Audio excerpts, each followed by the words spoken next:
Hello, everyone. I'm sure you would have watched this movie, Kalki. If you have, then you would have been wondering about Karna and his valor and his righteousness, and you would have wondered why he ended up in the wrong side, even though he had everything as per the book in terms of being a great one, right?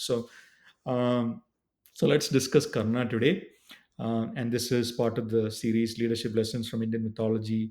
And the topic is decision making. So, um, Karna is one of the greatest warriors in Mahabharata and equaled Arjuna in temperament as well as in skills, and yet ended up in losing side, right? So, let's look at the chronology of events that really happened and briefly ponder as to why he ended up losing. So Karna was born to Kunti, to the god Surya himself, and was born with the divine Kavaja and Kundala as part of his body, equal to skill in Arjuna himself, or maybe better than Arjuna, and was humiliated many times as a son of a charioteer, even though he knew that he was a son of Lord Surya himself, or the sun god himself.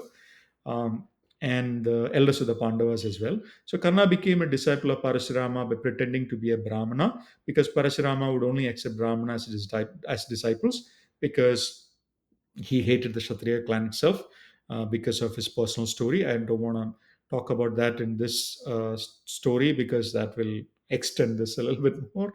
So Parashurama was pleased with Karna's skill and taught him everything. But Karna pretended to be a Brahmana by using a fake Yajnobhavita or a sacred thread and went to Parashurama. And Parashurama taught him everything. And on an occasion when the teacher was sleeping on disciple's lap, Karna's natural um, um, instincts prevented him from acting against an insect which bit into his flesh of his leg and um, was sucking blood out of his body when Parashurama was sleeping. So Karna basically did not want his guru to wake up. Uh, that such was his the devotion towards his teacher. But Parashurama, known for his temper, um, understood that a Brahmana cannot have so much of restraint and asked Karna to identify who he was. And Karna did, which made him extremely angry. And he cursed Karna that during the time of his need, he would forget all the divine arrows that was taught by Parashurama, and also cursed that during the crucial time of the final war, the wheel of his chariot would get immersed in mud and would lead to his failure.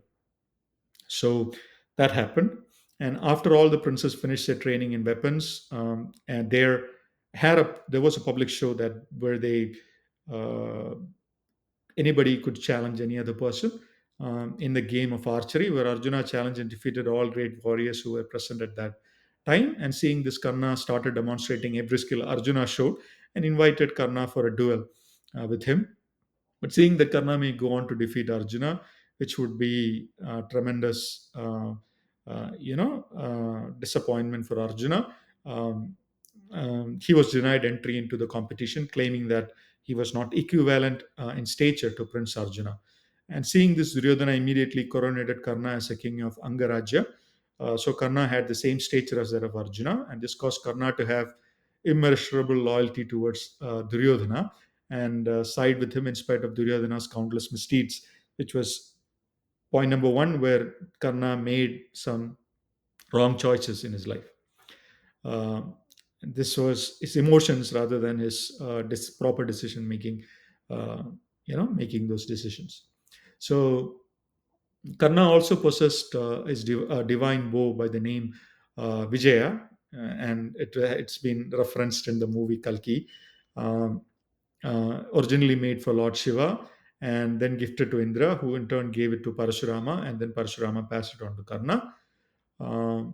And Kunti, once she found out that Karna was the eldest son, he knew that, and knowing that Karna had all the abilities to destroy Pandavas, request Karna not to fight or kill his brothers. But Karna, even after knowing that this may be disadvantages to him, gave a word to Kunti that he will not harm anyone but Arjuna. His words were, "After the war, you will still have five." sons, uh, and that one of Arjuna or Karna will be there as the second son, as a third son rather. I'm sorry. Um, so uh, only one would die between Karna and Arjuna is the word that was given, even though it was extremely disadvantageous for him. He gave that word. Again, he is using uh, his heart to make decisions rather than his mind, because he's piling on, uh, you know, all these disadvantages that would eventually let his undoing. And Karna had a daily ritual where he would worship Lord Surya every morning, and whoever came and asked for gifts or alms, uh, Karna would honor this during that time. And knowing that Karna would fight and potentially kill Arjuna during the battle, Lord Indra himself took the form of a Brahmana and requested Karna for his Kavaja and Kundala, which was a strange ask, right? So Karna says, "See, this is I was born with these, so this is not something that I can take off and give it to you, and you will have no use for it, because if it is in my body, then it will protect me, but if it is in yours, then it won't." But Brahmana would not relent. He would say, "I want the Kavaja and Kuntala." And Karna had to, without asking much more than that, he cut his armor as well as his divine ornament from his body and then gave it to Lord Indra in disguise, with all the blood soaked, with all the blood soak falling from it, because it was part of his body. So, being extremely pleased with this act, Lord Indra gave the weapon Shakti to Karna, which he could use only one time when all other weapons failed. But if he were to use it prior to that, it would destroy Karna, and once it was used, it would go back to Lord Indra himself. So that was the uh, agreement, and that's how the weapon Shakti was given to Arjuna, only to be used once. Okay, so Karna saved it for the battle against Arjuna, knowing that this is probably the only thing that is left now to as an edge to win against Arjuna. So in the Mahabharata war, Karna had to lose that also, because there was this guy called Kadolkaja who was Bhima's son, and he was a powerful warrior himself, and he uh, on the 16th day, I believe, of Mahabharata, he started rampaging and killing almost everybody who came in his way, and nobody could defeat him. And Karna used up all his weapons, but still could not defeat Kadolkaja on that day. So that led Karna to, and everybody requested Karna to use Shakti, even though Karna knew that that would end all his advantages against Arjuna. To protect his friends, he did again a bad decision of invoking Shakti and using it and then losing it as well in that process. And though Kadolkaja was dead, Lord Krishna was so happy, could not control his happiness because Shakti was already used, and then Arjuna could not be harmed with that. Right. So it would have really brought Arjuna's death if Karna had the divine Astra. Um, and another uh, incident where Lord Krishna saved Arjuna against Karna during the war against between those two, strong warriors, or like divine warriors. Um, Karna used Nagastra against Arjuna, and Arjuna did not have an answer for that. And before Arjuna could react, he was going to die. Sri Krishna immediately pressed against the chariot and made the chariot go a little lower. And so instead of where Karna aimed Arjuna's neck, it took off his crown, and did not hurt Arjuna. So that was another time when Arjuna was saved by Lord Krishna himself. And um, Karna, obviously, his chariot wheels sings, and he gets down, and during when he was unarmed, his bow was cut out, the Vijaya Dhanush, right? Like, which would make him very strong.